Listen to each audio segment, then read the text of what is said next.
Bueno, me da un enorme gusto recibir de nuevo en Es la Hora de Opinar a nuestro colaborador Gerardo Esquivel, que lo tenemos prestado de manera temporal en el Banco de México como subgobernador de allá. ¿Cómo estás, Gerardo? Qué gusto verte. Bien, Leo, ¿qué tal? ¿Cómo estás? Igualmente, un gusto regresar a tu programa y un saludo a todo tu auditorio, ¿no? Aquí te estamos calentando el asiento, no te preocupes. Eso, ahí manténganme la silla, por favor. Oye, Gerardo, muy importante el anuncio del Banco de México esta semana de un paquete de 750,000 millones de pesos, equivalente al 3.3% del PIB. Además, un recorte nuevo de la tasa de interés. ¿Cuál es el objetivo de este paquete, Gerardo? Bueno, hay que entender primero una cosa, que es muy importante, que todas estas decisiones, como bien las mencionas, fueron tomadas en conjunto y en una situación que llamaríamos extraordinaria. Extraordinaria porque, como quizá parte de tu audiencia sepa, el Banco de México se reúne periódicamente, tiene fechas establecidas en 8 fechas calendario al año para tomar decisiones de política monetaria, y esta decisión que tomamos hace unos días fue fuera de calendario y tiene que ver pues con la situación extraordinaria que estamos viviendo en términos del impacto económico de la pandemia. En ese contexto fue que tomamos primero la decisión de reducir la tasa de interés de fondeo, que es el objetivo del Banco de México, de 6.5% a 6%. Esa fue una primera medida. Y luego anunciamos un conjunto de medidas, 10 medidas en particular, que iban dirigidas, como lo mencionaba el comunicado de prensa que emitimos, a proveer liquidez al sistema financiero, a facilitar el otorgamiento, los canales de otorgamiento de crédito también del sistema financiero, y a ordenar los mercados, porque nos dimos cuenta que en los últimos días había partes del mercado que no estaban funcionando correctamente. Entonces tomamos una serie de medidas y decisiones que van orientadas todas ellas en distintos ámbitos, ¿no?, a facilitar el funcionamiento de los mercados. Y déjame te digo por qué eso fue muy importante. Esto que mencionas, por ejemplo, el monto de recursos que anuncian que tendrán un impacto importante, es lo que estamos haciendo en general, para resumir un poco, quizá en forma más clara para tu auditorio. Estamos tratando de proveer liquidez, es decir, recursos a todo el sistema financiero, para que el sistema bancario, por ejemplo, tenga recursos para poder prestar. En estas crisis, una crisis como la que estamos viviendo, una crisis que, recordemos, es derivada del hecho que se decidió suspender o paralizar parte de la actividad económica en la búsqueda de evitar la propagación del virus, ocurre una situación que en principio es transitoria, pero que si no se tomaran medidas adecuadas, podía esta crisis volverse de una manera más permanente. Por ejemplo, durante el lapso en el cual no hay actividad económica, durante el lapso en que los negocios están cerrados, o algunos negocios de ciertos sectores están cerrados, pues las empresas pueden dejar de percibir ingresos, tienen que seguir pagando la renta, tienen que seguir pagando la nómina, pagar impuestos, etcétera, y empiezan a sufrir por falta de liquidez. Y lo que tenemos que hacer es garantizar que el sistema financiero tenga recursos suficientes para prestarles en todo momento. El crédito más caro que hay es el que no existe. Claro. Entonces, lo que tenemos que garantizar es que entonces el sistema bancario tenga siempre recursos para poder prestarle a quien lo necesite, para poder solventar este momento difícil, ¿no?, que esperamos que sea transitorio y que le permita sortear esta situación, para que al cabo de unas semanas o meses, cuando se levante el tema del confinamiento, puedan empezar y continuar, reanudar sus actividades económicas como estaban antes, y puedan entonces sobrellevar estas semanas o meses difíciles de crisis. Entonces, además, todas las medidas que tomamos van en esa dirección, facilitar el otorgamiento de crédito. Y tomamos medidas que, por cierto, son inéditas en el caso de México, decisiones que se habían tomado en otros bancos centrales en el mundo, pero que el banco no había entrado, por ejemplo, a la facilidad de que los bancos, nosotros vamos a fondear a instituciones bancarias, para que estas instituciones bancarias tengan recursos para prestarle a las micro, pequeñas y medianas empresas, e incluso a personas físicas. Pero déjame, porque efectivamente este es un paquete que va muy en línea con lo que están haciendo todos los bancos centrales en el mundo. Yo la primera pregunta que te haría de este paquete es, porque los otros bancos centrales han bajado más, sobre todo en los países desarrollados, la tasa de interés. Hay quienes dicen todavía hay espacio para que el Banco de México siga bajando más la tasa de interés. ¿qué responderías? Bueno, yo creo que es posible que haya espacio hacia adelante. Digamos, recordemos que venimos de una tasa muy elevada de 8.25% que llegamos a tener hasta principios del año pasado. Hemos ido paulatinamente reduciéndola y hay que entender un poco el contexto en el que ocurrió cuando llegamos a tener esta tasa. Esta tasa fue subiendo como resultado de dos factores. Una es el hecho de que tuvimos, recordemos, 2017 y 2018 fueron años de alta inflación, años en que la inflación estuvo por encima del rango objetivo del propio Banco de México. En 2017, recordemos, fue casi 7%, en 2018 estuvo arriba de 4%.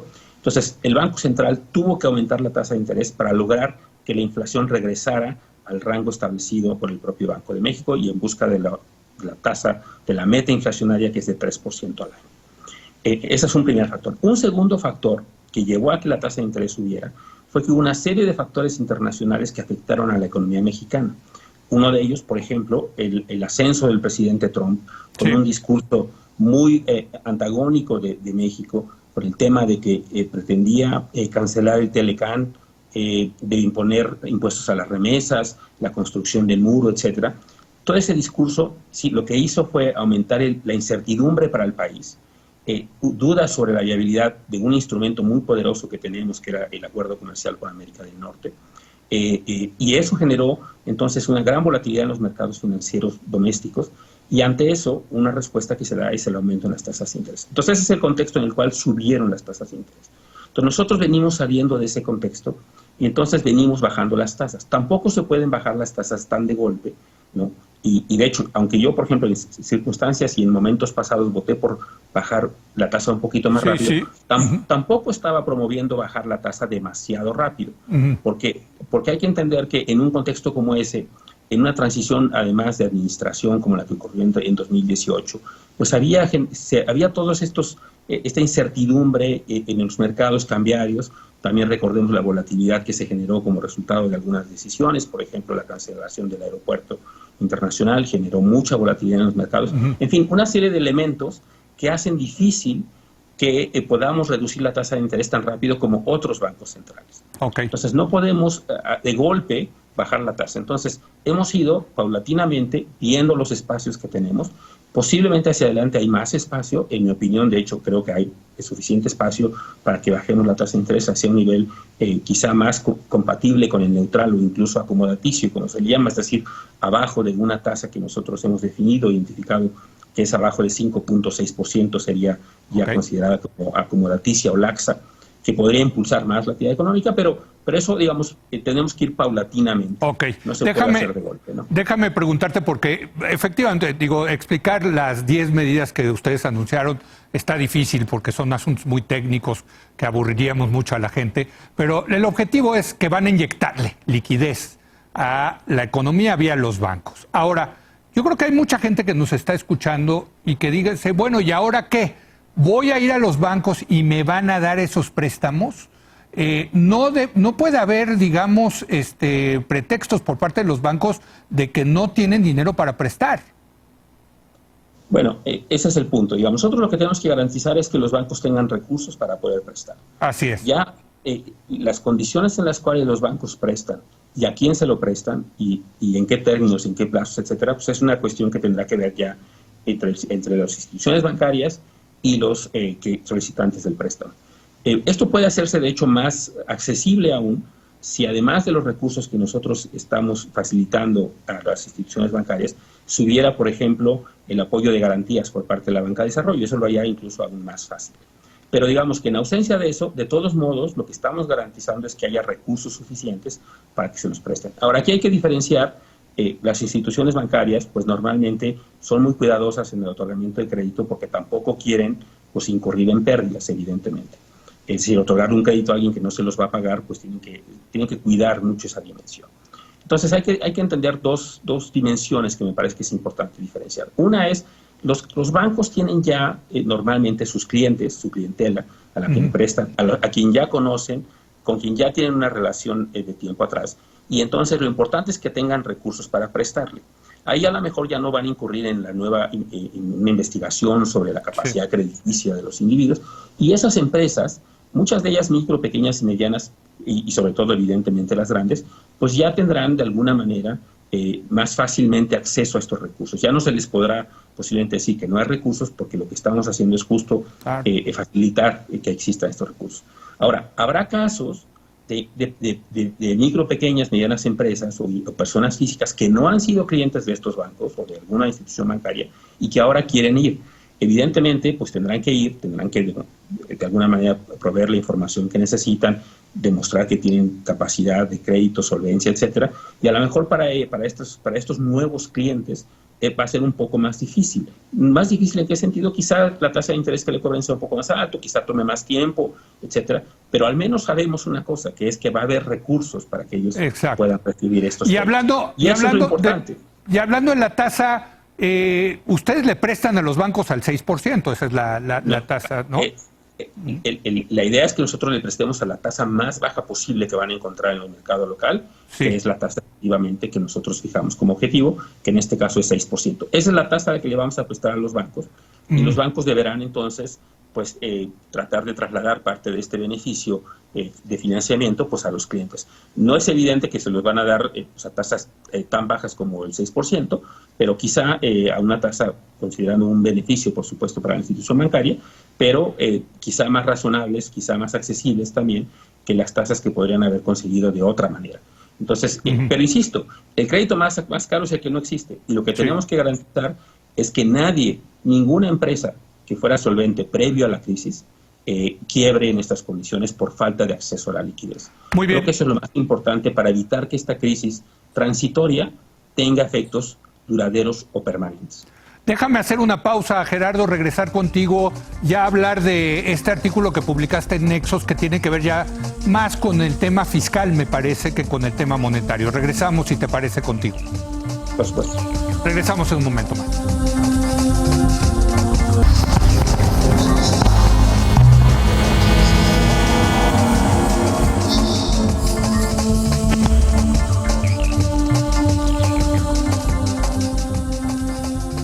Regreso con el subgobernador del Banco de México, Gerardo Esquivel.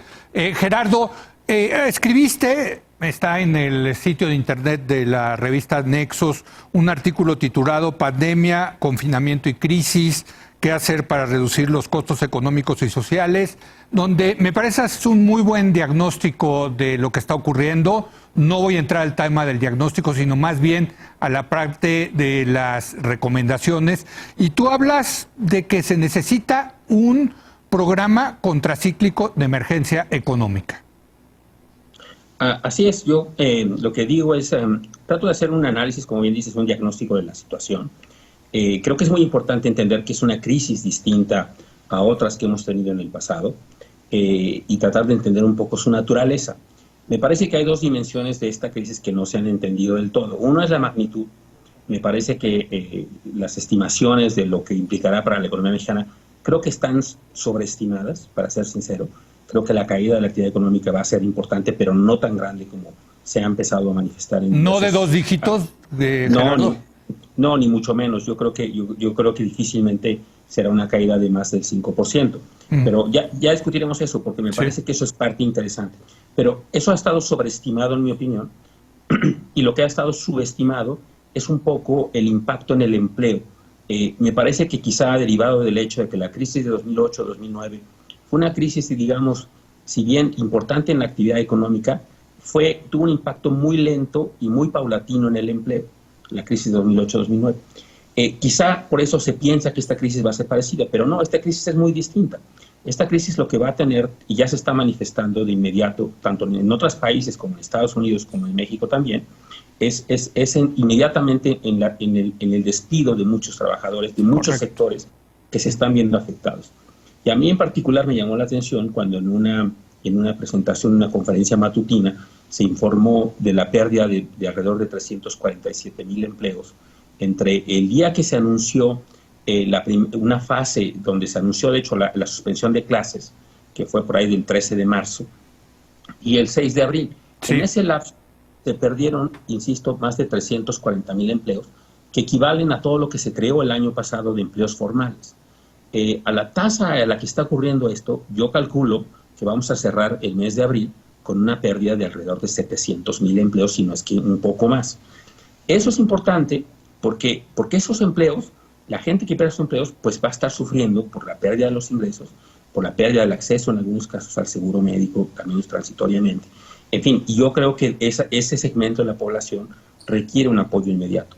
Entonces, yo no es que crea que se requiere un gran programa de emergencia o de contracíclico, que es un poco lo que yo empecé a notar que mucha gente pedía, programas parecidos a los que estaban implementándose en países desarrollados, sí, y de magnitudes muy grandes. Yo creo que no es necesario, en el caso de México, o al menos dadas las restricciones de recursos que hay en el país, las restricciones fiscales, creo que no podemos tener un programa tan grande como esos, y quizá no sería incluso lo más eficiente desde el punto de vista del uso de los recursos. Hablas de un programa, si no me equivoco, si bien recuerdo, de 2 puntos del PIB, más o menos. No, yo digo que puede costar un programa, como el que yo planteaba, entre 0.8% del PIB, que son alrededor de entre 200 y 300,000 millones de pesos, que es, digamos, en promedio un punto porcentual del PIB. Y yo creo que eso puede ir, uno, a un programa de seguro de desempleo inmediato para este número de personas que van a perder su empleo, o que ya lo están perdiendo, porque esas personas, en lo que se recupera la actividad económica, pues no van a tener ingresos. Ese es uno. Otro fenómeno que está ocurriendo es que muchas empresas están pactando con sus trabajadores reducciones en el salario nominal. Es decir, no los despiden, pero les piden pues, que aguanten un tiempo con un menor salario. Y lo que digo es, pues eso se puede normar y se puede establecer un acuerdo en el cual una parte pues lo absorba el trabajador, una parte el gobierno y una parte el empresario. De esa manera le quitaríamos una carga muy importante al pequeño, mediano, gran empresario, inclusive, pero con el compromiso de sostener el empleo hacia adelante. Esa sería una forma, por ejemplo, importante de ayudar a las pequeñas y medianas empresas.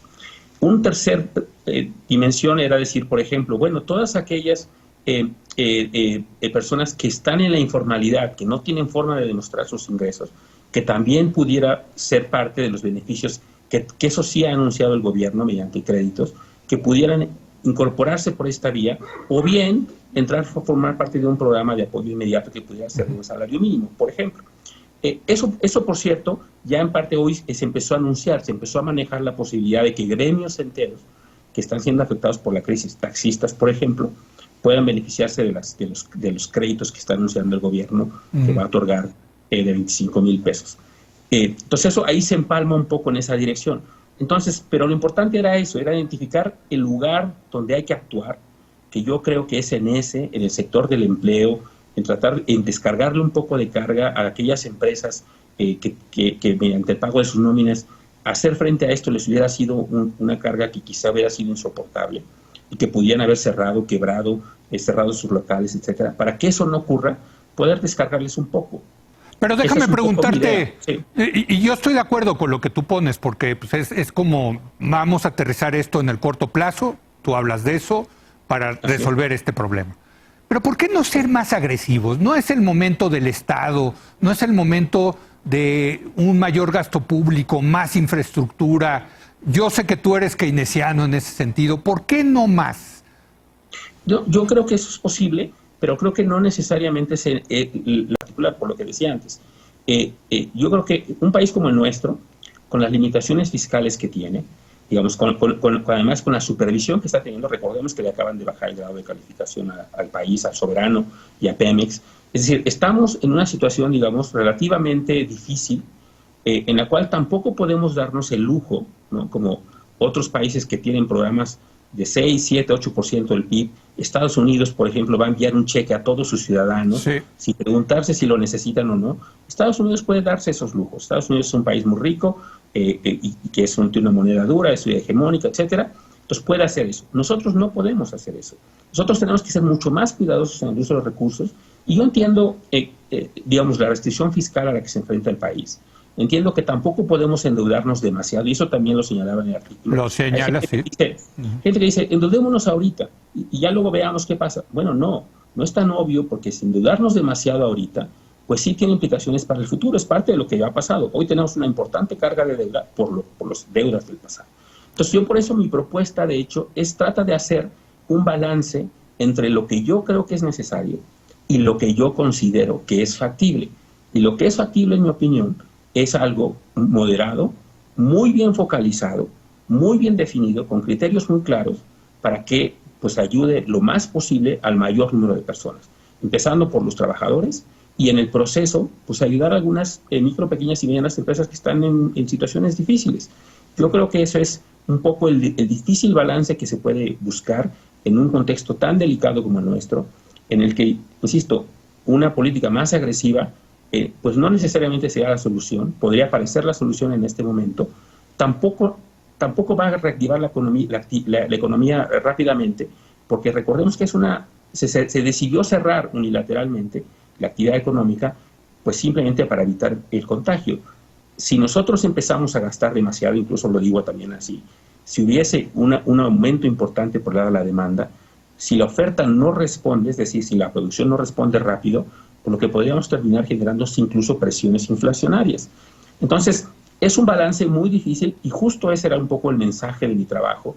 Sí. Sentía que las discusiones originales trataban de replicar un poco lo que se estaba viviendo en países desarrollados, pero creo que la realidad nuestra es un poquito más compleja en ese sentido, más difícil, y hay que tener mucho más cuidado con los equilibrios también fiscales y con los objetivos también que se están planteando en términos de pues evitar que el costo de la crisis sea demasiado elevado, demasiado prolongado, que se caiga en unas cuantas grupos de la sociedad, etcétera. Por eso es que era el objetivo de mi artículo también. Pues te agradezco muchísimo. El artículo de Gerardo Esquivel está en Nexos. Como siempre es un lujo tenerte aquí, te extrañamos. Igualmente, Leo. No, bueno, siempre es un placer de platicar con Gerardo Esquivel y la verdad le da a uno tranquilidad tener gente como Gerardo Esquivel ahí en las instituciones del Estado mexicano. Gracias Gerardo. Muchas gracias a ti, Leo, muchas gracias y un saludo a todos. Gracias, saludos.